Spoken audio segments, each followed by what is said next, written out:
Always we are reading the lesson line by line. So this time I decided to go in a little different way to make the lesson more interesting and make you all involved in it with more interest. So let's begin this lesson today in a visual way instead of reading line to line of the lesson. Okay, let's go. But before that, we will see a small activity. Have a look on page number 21 of your textbook. You can see many musicians playing on their musical instrument. What you have to do? Just identify those musicians and the instruments they play. Note it down on a piece of paper and preserve it. It will be food for your brain. Today I have taken up part 2 of the chapter The Sound of Music. It is the second chapter of Beehive book, and in this part we will be talking about the Shehnai of Bismillah Khan. The chapter throws light on the origin of Shehnai and the life of all-time the great Shehnai Vadak Bismillah Khan, the winner of Bharat Ratna, the highest civilian award of India, and his dedication to music and his love for India. Now, in this lesson, we see that pungi, it is a musical instrument and it was banned by Emperor Aurangzeb. Why? Because of its shrill and unpleasant sound. It was further modified and perfected by a barber who belonged to a family of professional musicians. He played it in the chamber of the king. Since it was played for the first time in Shah's chamber by a Nai, it came to be known as Shehnai. Shah plus 9, it is Shehnai. So, students, let's know how the name Shehnai is given to this musical instrument. It was played by a barber, by a Nai in the chamber of king, and that's why it is known as Shehnai. Shah plus Nai, Shehnai. Okay? The sound of Shehnai was regarded auspicious, but it was treated as an incomplete musical instrument. Bismillah Khan broke this myth. Okay, and the credit for bringing this instrument onto the classical stage goes to Ustad Bismillah Khan. Now we'll see about Bismillah Khan's life. Bismillah Khan belongs to the Banaras Gharana. He was born in the year 1916. His grandfather Rasul Burks Khan was a Shehnai Vadak, and he used to play at the Bhojpur King's court. His father Paigambar Burks, he too was a great Shehnai player. As a 5-year-old, he used to visit the Bihariji temple and sing Bhojpuri Chaitra, means holy songs. And for his melodious singing, he used to earn a big laddu from the local Bhojpuri king. And you just imagine the laddu, it was weighing 1.25 kg. So this he used to earn as a prize from the Bhojpuri king. At the age of 6, he moved to Banaras. There, under the guidance and training of his maternal uncle Ali Burks, he started learning Shehnai. He used to spend most of his time practicing on the banks of river Ganges. He refused an offer to be the head of Shehnai School in USA. The opening of the All India Radio in Lucknow in 1938 became a great break for Bismillah Khan. He also composed the 2 famous songs from the 2 films Goon Jhuti Shehnai and Sanadi Apanna. After that, he not continue working in films anymore. It was Bismillah Khan who became the first Indian to greet the nation with his Shehnai at the Red Fort on August 15, 1947, the day India got independence. He was awarded for his dedication to Shehnai with national awards.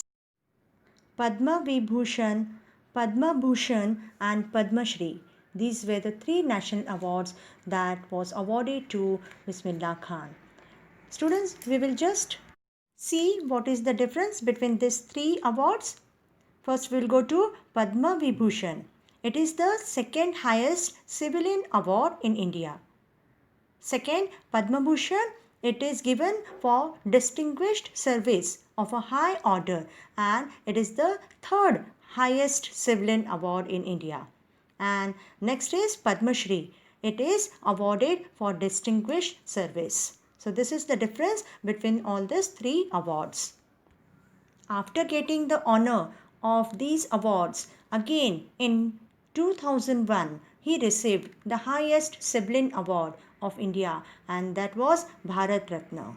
He was the first Indian. Means who? Ustad Bismillah Khan was the first invitee to perform in Lincoln Central Hall in USA. Ustad Bismillah Khan passed away on 21st August 2006 at the age of 90 after a prolonged illness. Bismillah Khan's love for both the Muslim religion and Hindu temples give a message that India is a land with liberal environment. He was fondly called as Khan Sahib.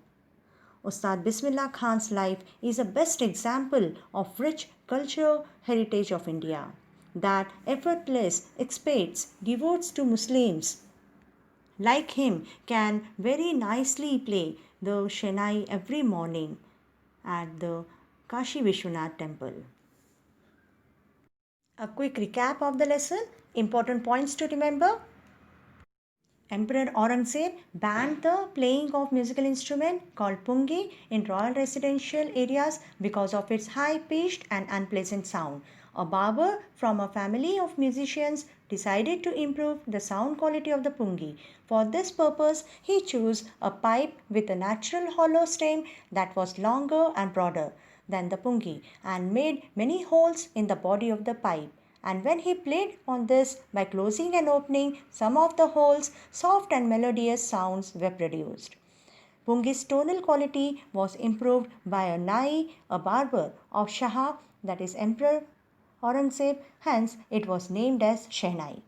Bismillah Khan belonged to a famous family of Shehnai players from Bihar. He got fascinated with the Shehnai at the young age of 3 years when he observed his maternal uncle playing it. His uncle was appointed to play the Shehnai at the Vishnu temple of Banaras, and Bismillah Khan regularly accompanied him. Bismillah Khan used to sing Chaitya and at Bihariji temple and played Shehnai in Vishnu temple and Mangla Mata temple, Varanasi. The flowing water of Ganga inspired him to invent different ragas. His life is a source of simplicity and communal harmony. He was appreciated by his Ustad Fayaz Khan. He got his first break, and it was a very big break with the opening of All India Radio in Lucknow in 1938.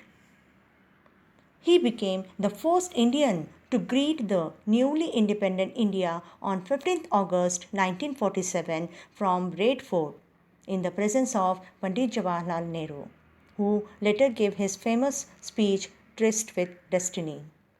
Bismillah Khan gave memorable performances both in India as well as in abroad.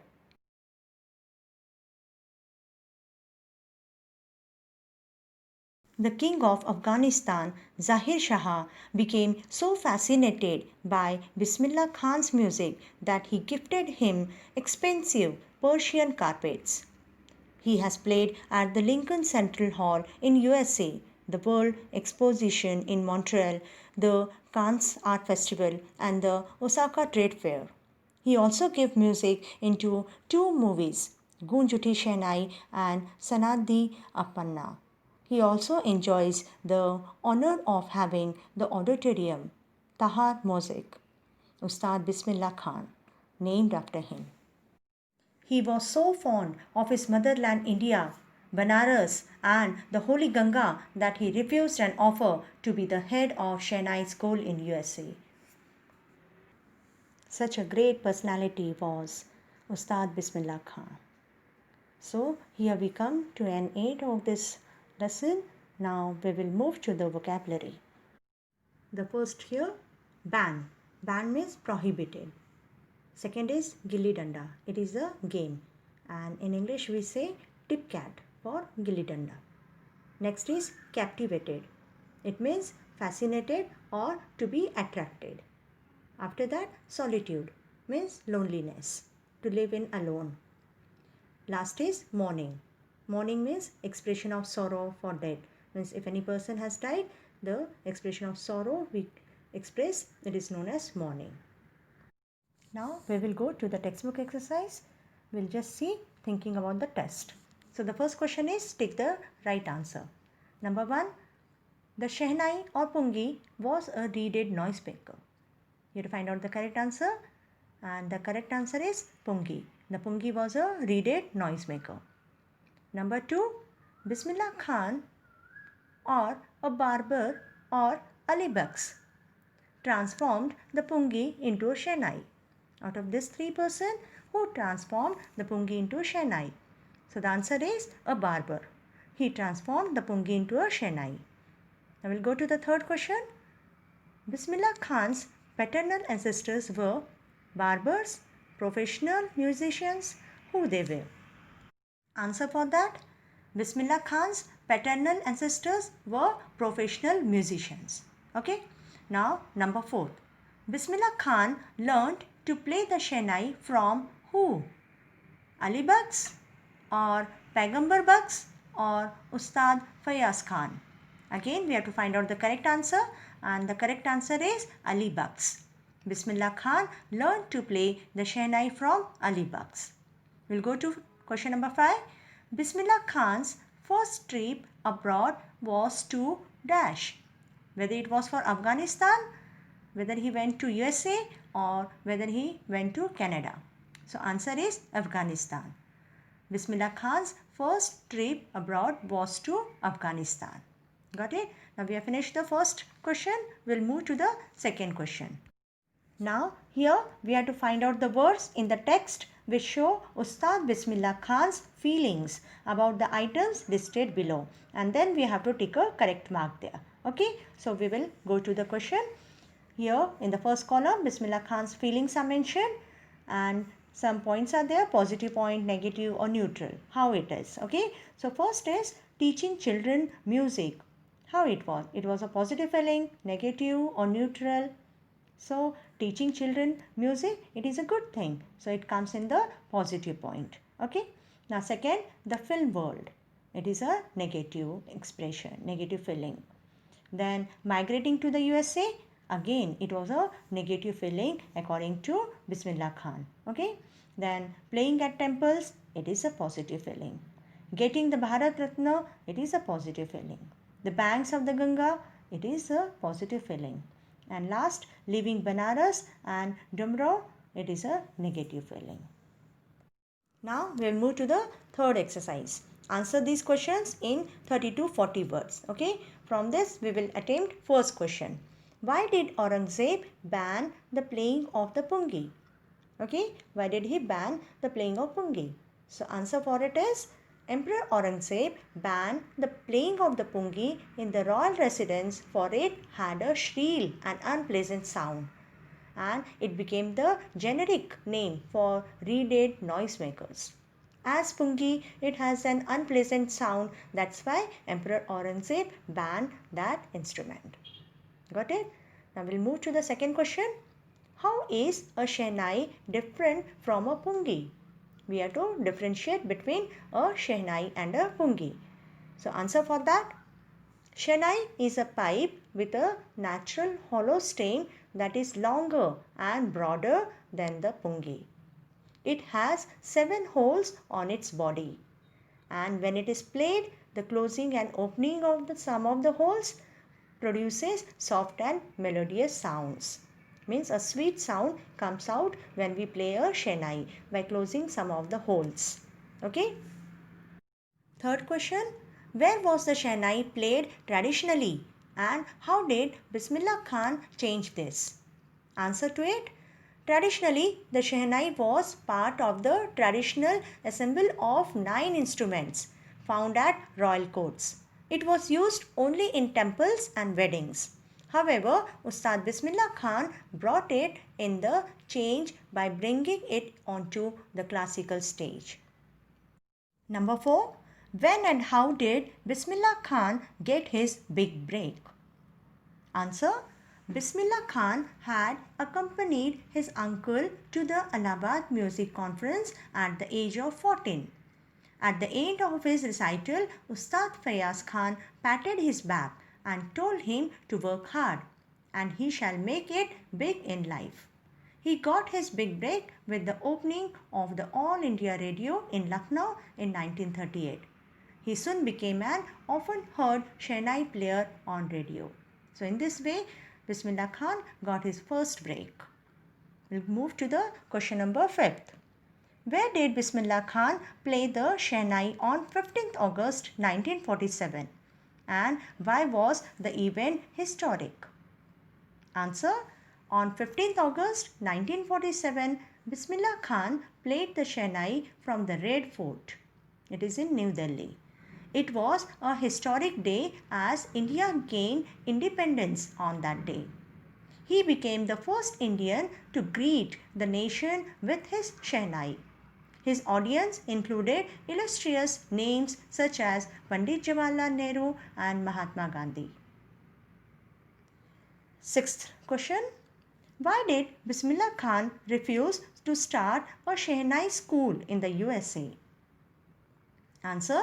Bismillah Khan refused to start a Shehnai school in the USA because he could not live outside India.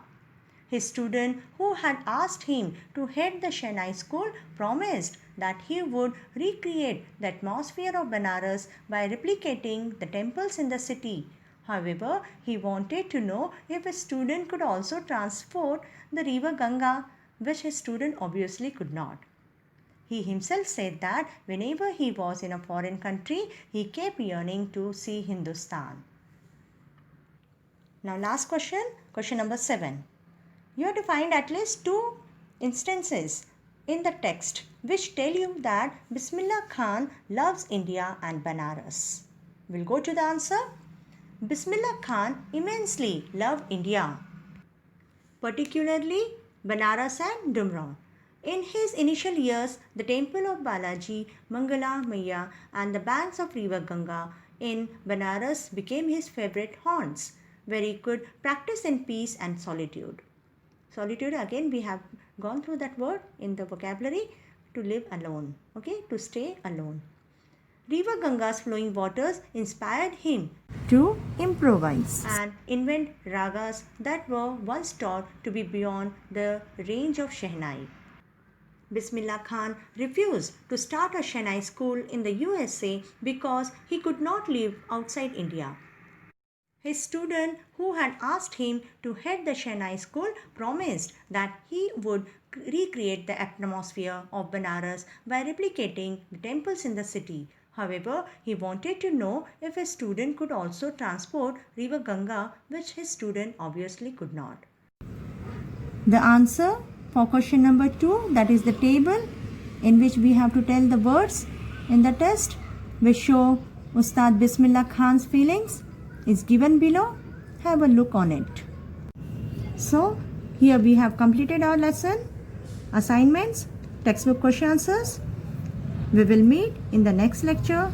Till then, have a nice day.